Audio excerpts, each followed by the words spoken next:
This is Walter O'Keefe, inviting you to listen in on the Nightline.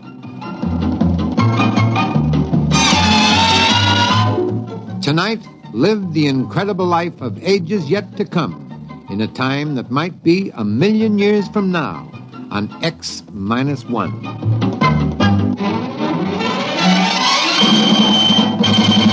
Now, an incredible story of the world beyond.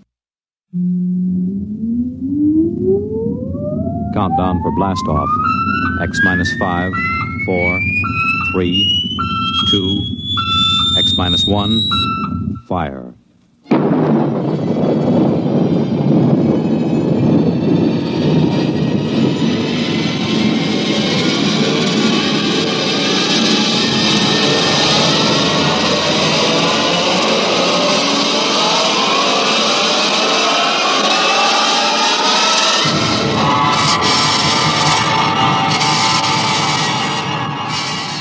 From the far horizons of the unknown come tales of new dimensions in time and space.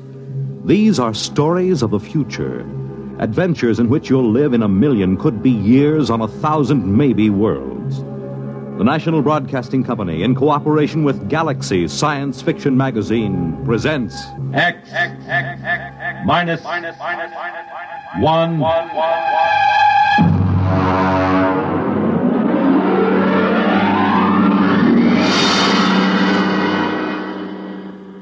Tonight, The Category Inventor by Arthur Sellings. But first, hear this. I don't have time to tell you all about the many things that make Pabst Blue Ribbon a better-tasting, more thirst-quenching beer. Besides, you're more interested in how it tastes than how it's made. But one thing you should know. Experience is the most important ingredient in any beer.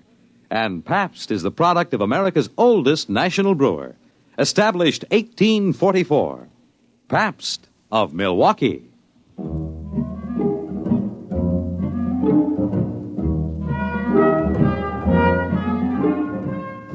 Now, X-1, as Nelson Olmsted stars in The Category Inventor. Frankly, I didn't expect to have the trouble. The morning that it happened was just like any other morning. I came into the locker room and took off my coat, and through the open doors I could hear the welcome sound of the boys warming up. Perhaps I should have realized something was wrong when Kurt Bergson, the orchestra manager, came up to me. Gilbert, how are you this morning? Fine, Mr. Bergson. I'm not late, am I? No, not late.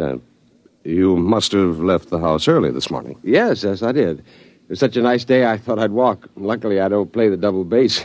Bassoon isn't so hard to carry. You didn't get your mail this morning? No, I didn't. Mail usually comes about 10 o'clock. Well, I better get out there and warm up. Gilbert, I wish you had gotten your mail this morning. You see, I have to let you go. What?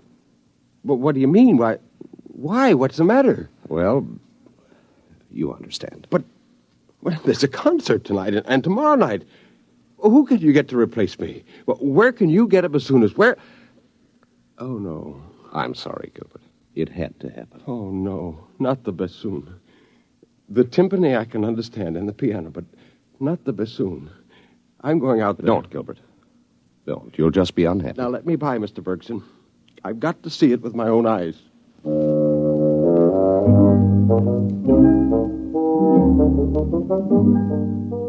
Of course, it was bound to happen. Where my music stand and chair had been stood a gleaming coppery robot. His music stand was attached to a bracket that came out from his forehead, and his electronic scanning eyes were blinking and ready. He had 7 fingers on each fully articulated hand.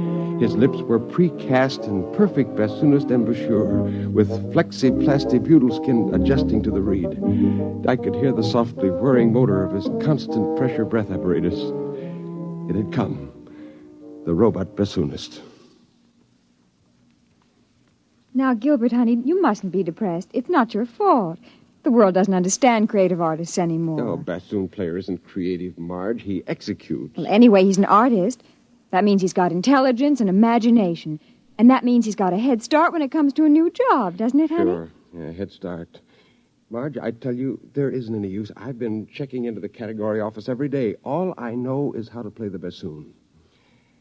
Well, we'll just have to get used to being on reserve. But what will we tell the children, dear?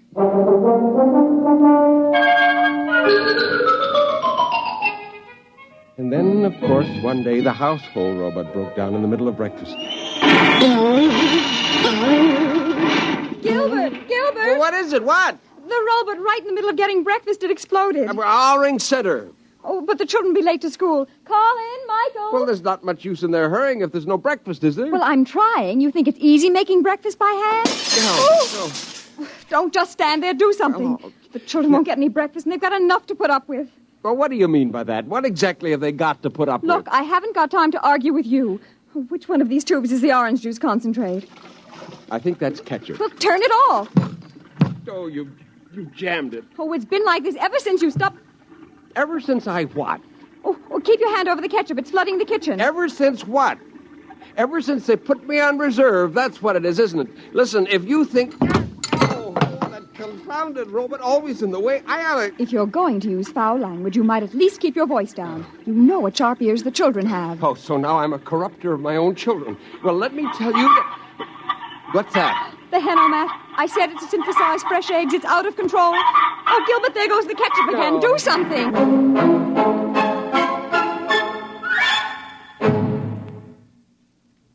You are listening to the Category Inventor. Tonight's attraction on X-1. Each year, increasing thousands of Americans stricken with multiple sclerosis turn the Inventor. Finally, I got the ketchup and orange juice faucets turned off and the Henomat pulled out of the socket. I looked down, and there was our household robot on the floor. It was all its fault, it and millions of its kind. Suddenly, all the frustration of the last few months focused on the robot, and I kicked it. Well, now I've seen everything.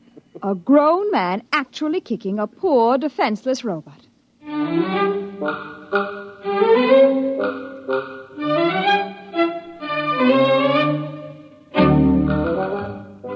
I was expecting the mechanic from Robot Center when the door buzzed. I opened it, but it wasn't the mechanic. It was my father-in-law. Hello, son. Surprise, surprise. Oh, hello. I wasn't expecting you.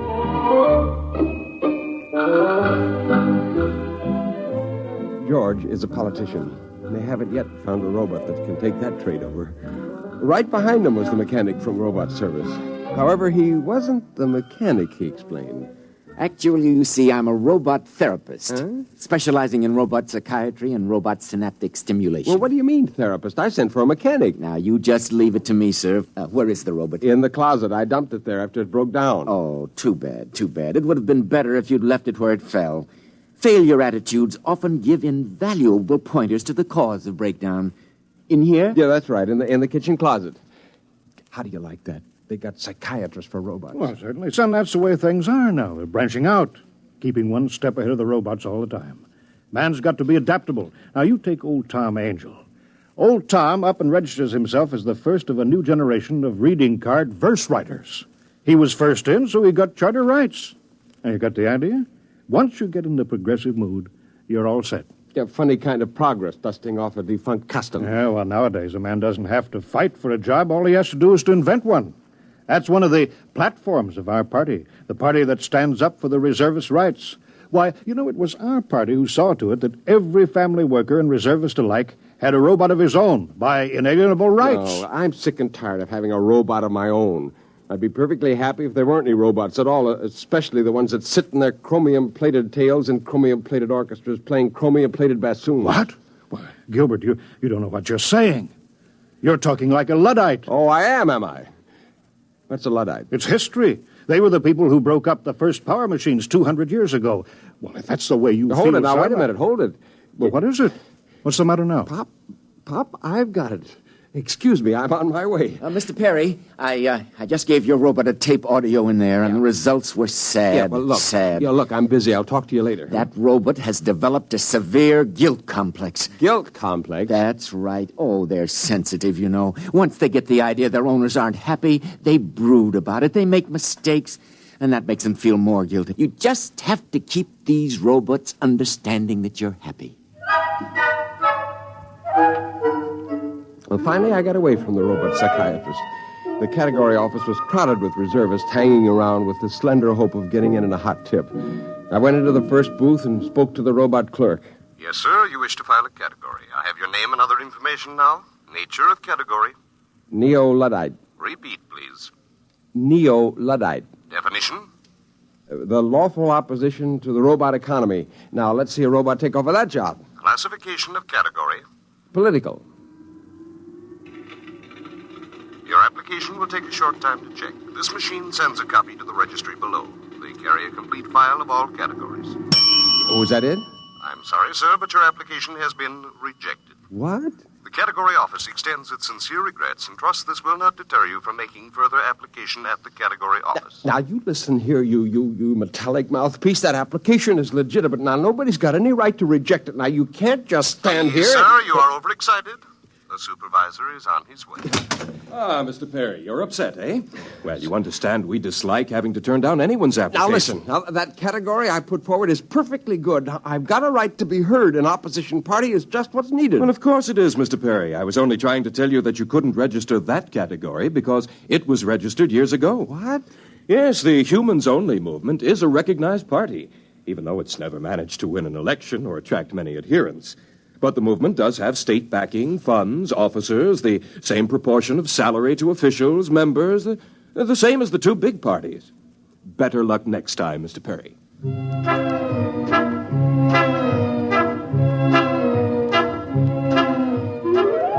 was only one thing to do. Start all over again, some of the lines. Study and study until I could do it as well as I could play the bassoon. But what line? And how could I be sure that it wouldn't be taken over by the robots? I was walking along the street, and then suddenly a soundy ad jumped up out of a hydrant at me, and I popped it and listened. Are you on reserve? Are you tired of being unemployed? Don't fret. Contact the C.P. Jones Bureau, Category Inventors, Room 53, Universe Building.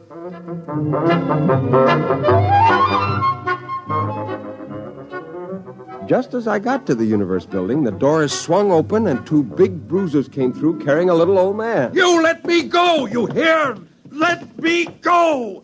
I'll have a writ served on you. A man's got his rights. Now you let me go, let me go! Oh! Are you all right? I'll have a writ served on him. Are you hurt? No. Oh. Well, I wonder if you could help me. This is the Universe Building, isn't it? Yes, it is. Would you mind dusting off my jacket? Yeah. Well, I'm looking for somebody here. I wonder if you could help me. Robbers. Throwing a man out after all these years. 10 years I've worked in this building. Oh, you work here. Well, then perhaps you could help me find Yes, I had my own office. The C.B. Jones Bureau. You're C.P. Jones, the category inventor? You heard of me? I was coming to see if you could fix me up. Oh, well, it's just as well you didn't. I didn't have a category in stock. As a matter of fact, son, I never did manage to invent a single category, except the one of Category Inventor. Well, they finally caught up with me, revised my category a week ago, and canceled my license.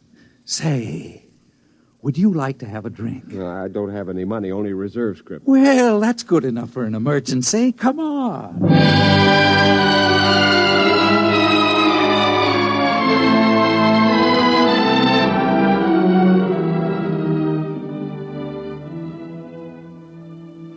You see, it didn't cost him anything. My fee was only payable out of salary if and when I delivered. Once a year, the accounting office sent over a robot auditor to check the books.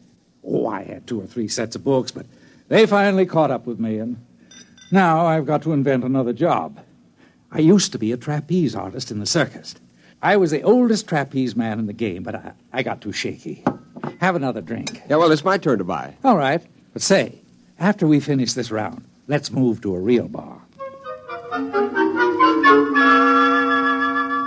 About the 4th bar, we got to playing a parlor game, inventing make-believe categories, you know. And you go from the inane to the obscene and back again. And we got thrown out of one bar, and then we started on beer, and, well, that made us sad. And C.P. Jones began to recite poetry. How am I to face the odds of man's bedevilment in God's?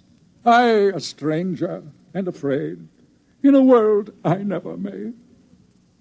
Say, did I ever show you a one-handed nip-up from the chandelier? I used to be an acrobat, you know. Alley-oop!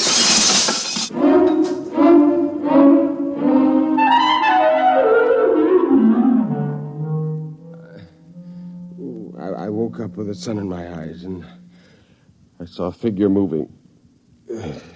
Is that you, Marge? If you want breakfast, you'll have to go out. They haven't delivered the new robot yet. Do you want all this trash? What trash? These papers in your pockets and a note.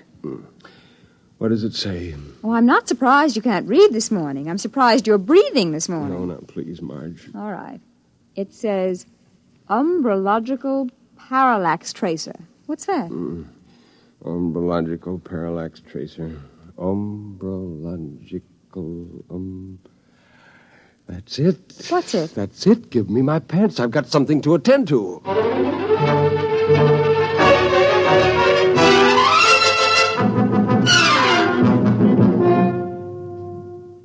Well, I'm glad to see you, Mr. Perry. Trying again, eh? Yes. Category, umbrological, parallax, tracer. Well, most interesting. What exactly is this? Well, it involves ascertaining the degrees of parallax for the current umbrological investigation. It's not easy to explain in a few words. Of course. I thought it would probably be too complex for me to grasp. I'll check it through. Frankly, I don't understand half the details of the categories that we... Well, let's see now.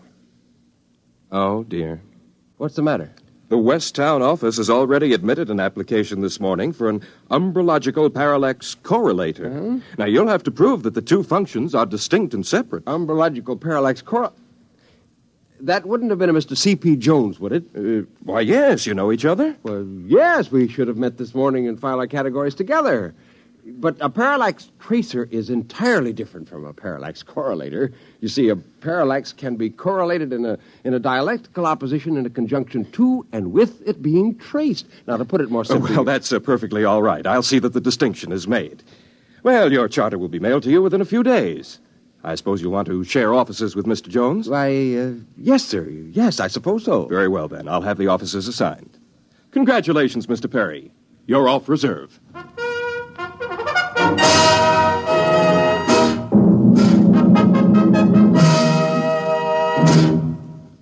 Well, how do you like the new office, Gilbert, my boy? You old figure, you almost cleared the pitch for me by filing. Well, I didn't have your address, and I didn't know you'd get the same idea. I just remember we laughed a lot over it and thought it one of the best phony categories we'd made up. Of the printable ones, that is. Anyway, I did change the end to give you a loophole. Oh, of course, we're cheating, aren't we? Cheating? Well, I'm not. I've already looked up umbrology for a start. There isn't any such word. Well, if there was, it would be a science of shadows. Oh. Now, all we have to do is find the parallaxes. But you're not serious. Serious? Of course I'm serious. The world's so complicated these days, everyone's such a specialist that no one can be sure yet what's fact and what isn't. We're the only umbrologists in the world. Who can question us? Yes, I suppose that's true. Why, the scope's enormous. Anyway, we're off reserve. We've got a job. And I'm not letting any grass grow under my feet here. Now, don't just stand there. Our robot hasn't arrived yet. Give me a hand with this filing cabinet. We're going to need it. You're right. We got our work cut out for us. Let me tell you, the life of an umbrological parallax tracer isn't all beer and Skittles. Let's get to work.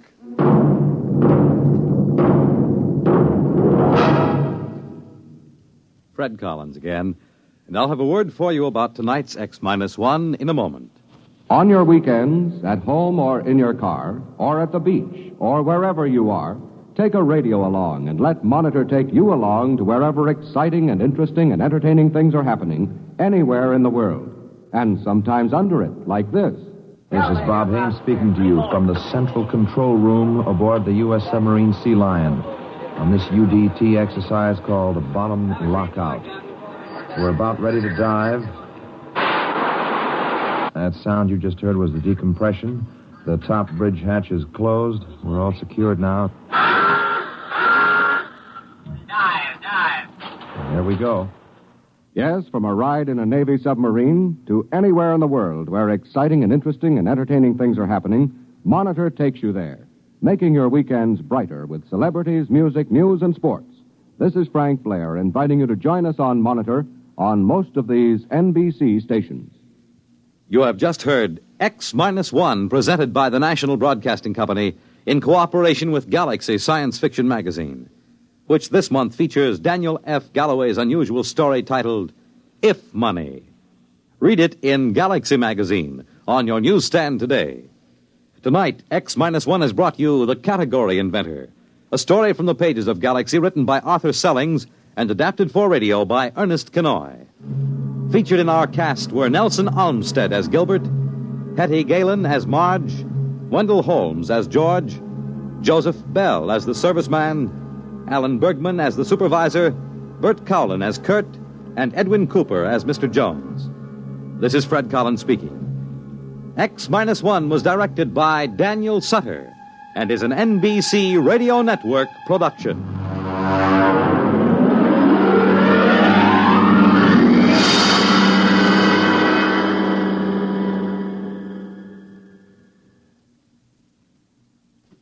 There's excitement in the air at night, and Nightline brings it to you.